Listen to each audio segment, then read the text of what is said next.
Hi guys, જય જલારામ, જય Sai Ram. Welcome back to a new blog. આજે અમે તમને રેડી દેખાતા હશે. એનું રીઝન છે, આજે અમે એક જગ્યાએ જવાના છે. તો શાના માટે જવાના, પહેલા તો એ રીઝન કે ક્યાં જવાના છે અમે તમને પછી કહેશું. આજે છે મારા પપ્પાની બર્થડે, તો હેપી બર્થડે પપ્પા. ને આજે એમ તો અમે બધાને કહેતા જ રહીએ કે તમે કેટલું કરે, પણ આજે અમને એક આ યુટ્યુબ પર એક સ્ટેન્ડ મળ્યું છે કે અમારથી કહી શકાય. થેન્ક યુ સો મચ કે તમારા જેવા પપ્પા બધાને મળે. કારણ કે એક છોકરી, ડાયવોર્સી છોકરીને એક ઘરમાં રાખવીને, તે પણ આટલા બધા સાથે લડીને, એ બહુ મોટી વાત કહેવાય.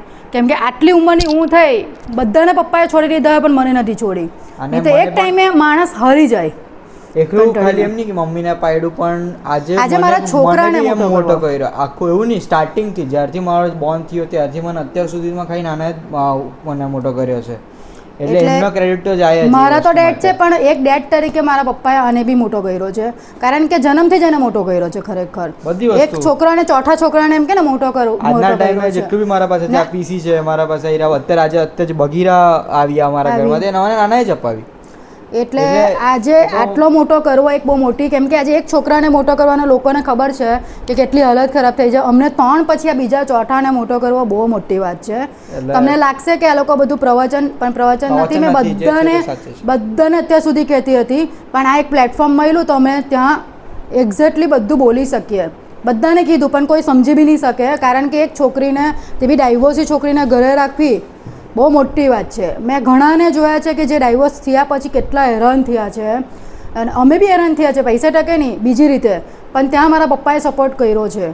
ને મેં તો કેમ બધાને આ રીતના સપોર્ટ કરવો, કોઈ છોકરીને છોડવી નહીં જોઈએ. કાલ ઉઠીને બધાની છોકરી છે, કોઈને ગમે તેમ નહીં બોલો કે ભાઈ આનું જ કરે, તેનું જ કરે. બધાનું કરે, પોતાની પોરી હોય તો બધા જ કરે. એટલે કંઈ નહીં. હવે અમે ક્યાં જવાના છે ને, અમે તમને ત્યાં મળીશું. આ સરપ્રાઈઝ મારા પપ્પા માટે પણ છે, કેમ કે હજુ અમે કીધું નથી. એ લોકો કાલે બ્લોગ જોશે ત્યારે જ જોશે. તો ચાલો અમે તમને ત્યાં મળીએ. તો ચાલો, હવે મમ્મી ખવડાવે છે પાલક ગાયને.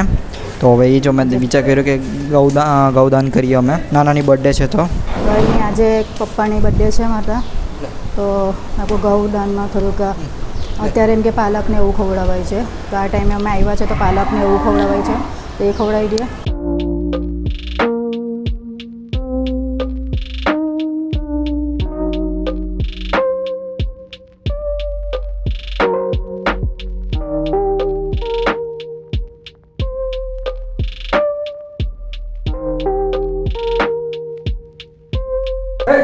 કંઈ નહીં, હવે આજે મેં બર્થડે છે તો જ્યારે પપ્પાના માટે દાન કરીએ. ને અહીંયા ગાયને હમણાં તો એમ કે લોકો ઘાસ નહીં ખાય, તો સાંજે આવવું પડે. પણ લોકો હવે આવેલા છે તો એ લોકો એમ કે ને કે કોબીસના પાન આવે ને તે ખાય છે. આ છે ગૌશાળા, ગૌશાળામાં આવ્યો છે, વિજલપુરમાં આવેલી છે. તો કંઈ નહીં, ચાલો અમારે આજનો દિવસ બનાવવો હતો મારા પપ્પા માટે. આગળ જતાં હજુ વધારે ગઈ હશે તો અમે વધારે કરતા રહીશું. કારણ કે છે ને, દાન કરવું, એક તો ગૌશાળામાં દાન કરવું વધારે મોટામાં મોટું દાન છે, સર્વશ્રેષ્ઠ દાન છે. જેટલું પોસિબલ હોય આગળ જતાં એનાથી બી વધારે કરવાની ટ્રાય કરશું. આ વખતે અમને એક ચાન્સ મળ્યો છે, તમે કરવું છે અમારે દાન. પપ્પા આવશે તો પપ્પા હાથે બી અમે કરવા આવશું. એવું નથી કે એક જ વખત છે, જ્યારે બી ટાઈમ હશે ત્યારે અમે અહીંયા આવીને દાન કરી જઈશું. તો કંઈ નહીં, આ મસ્ત ગૌશાળા છે, બધી ગાય આની અંદર પણ છે. તમારે ઘાસનું દાન કરવું હોય ને તો તમારે સાંજે 5 વાગે આવવાનું, તો એ વધારે સારું એમ કે. અત્યારે એમ કે એ લોકો ઘાસ નહીં, અત્યારે એ લોકો પેલા કોબીસના પાન આવે ને તે પાલક એવું બધું વધારે ખાય, પાલક વધારે ખાય. તો જો કેવું ખાય છે, ભૂખ તો બધાને જ લાગે કેમ. ચાલો, અમારું જે કામ હતું હજુ મેઇન, હજુ મારા પપ્પાને બી નથી ખબર, તો તે થઈ ગયું. અને મેઇન કામ તો બધું આજે અમે કામ પતાવીને જ આવ્યા, પછી ફ્રી થઈને જ આવ્યા છે. એટલે ખાલી હવે ઘરે જઈને અમારે જમવાનું જ રહેશે. હવે દિવસ ને મારા પપ્પાને વિશ કરી દેજો, હેપી બર્થડે બધા કહેજો, કોમેન્ટમાં લખજો હેપી બર્થડે. તો કંઈ નહીં, ચાલો મળીએ થોડીક વારમાં. તો આવી રહ્યા છે ભગવાન શ્રી મહાવીર કરુણા મંડળ ગૌશાળા વિજલપુરમાં છે. આવું હોય ને તમારે બી કરવું હોય તો કરી શકો અહીંયા. અને આ બધું અહીંયા મસ્ત લોકેશન બહુ ફાઇન છે, લોકેશન સારી છે. એટલે કેરી છે ને આ બછડું છે ને, અને આ બાજુ લોકેશન બહુ મસ્ત છે. સારું છે અહીંયાનું. આપણે આ છે ને ફુવારા પાસે છે, રમાબેન હોસ્પિટલની આગળ. રમાબેન હોસ્પિટલ છે ને તેની આગળ તમે આવશો ને તો પેલું બ્રિજવાળું આવશે, તો બ્રિજના આગળ થોડુંક છે એમ લખેલું જ છે એટલે ખબર પડે વૃદ્ધાશ્રમની સામે જ છે. તો ચાલો હવે મળીએ તમને પાછા ઘરે જઈને. હા આ સ્પેશિયલ અત્યારે મળવા આવ્યું જો આ જો કેટલું મસ્ત છે. જો જો જો જો જો સ્પેશિયલ મળવા આવ્યું. બોગીલી ગીલી કરે આવ્યો તે સ્પેશિયલ મળવા આવે.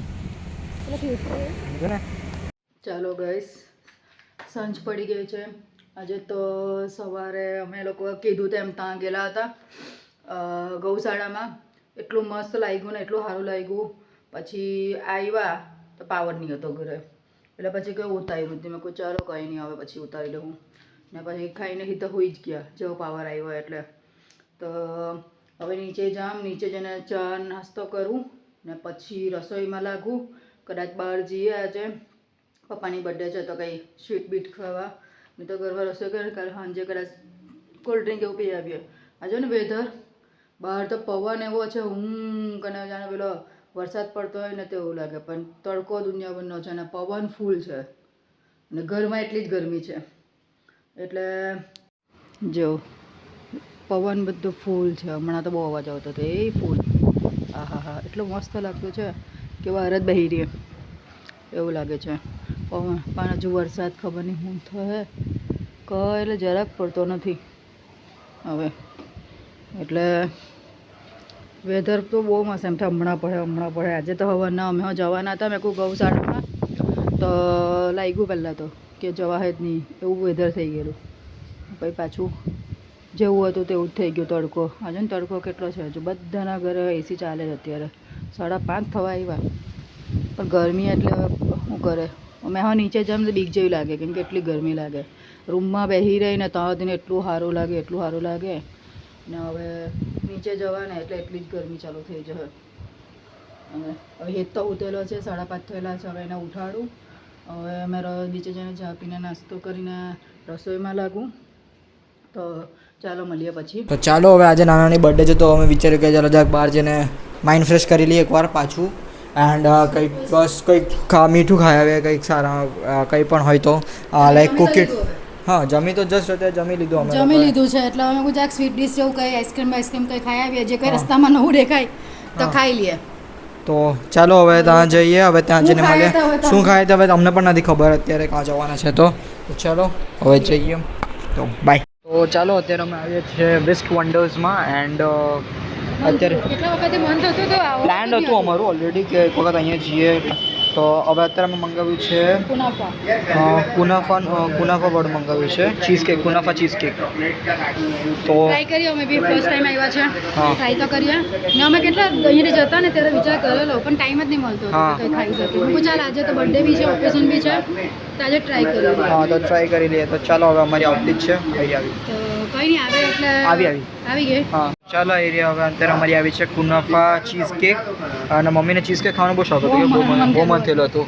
તો ચાલો ટાઈમ જ નહીં મળે જ્યારે બી ખાઈ ત્યારે. પણ મસ્ત છે સારું દેખાતું છે. આયરું કુનાફા આયરું તમને જોઉં તો ગ્રીન કલરનું છે તે.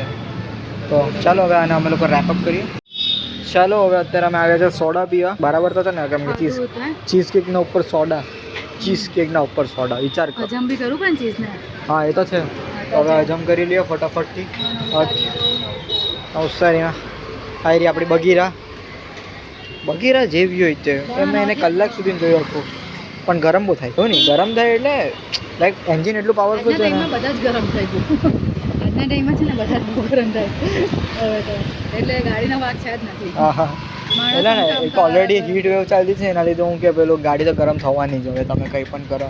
તો ચાલો ફટાફટ સોડા પી લઈએ અમે લોકો. હજુ આવવાની બાકી છે. તો ચાલો હવે અહીંયા સોડા આવી ગઈ છે. તો ચાલો હવે મળીએ તમને નેક્સ્ટ બ્લોગમાં. ને લાઈક શેર સબસ્ક્રાઈબ કરો. હવે ચાલો ફટાફટ આપીએ નહીં તો દોડાઈ જાય મારું. તો ચાલો મળીએ.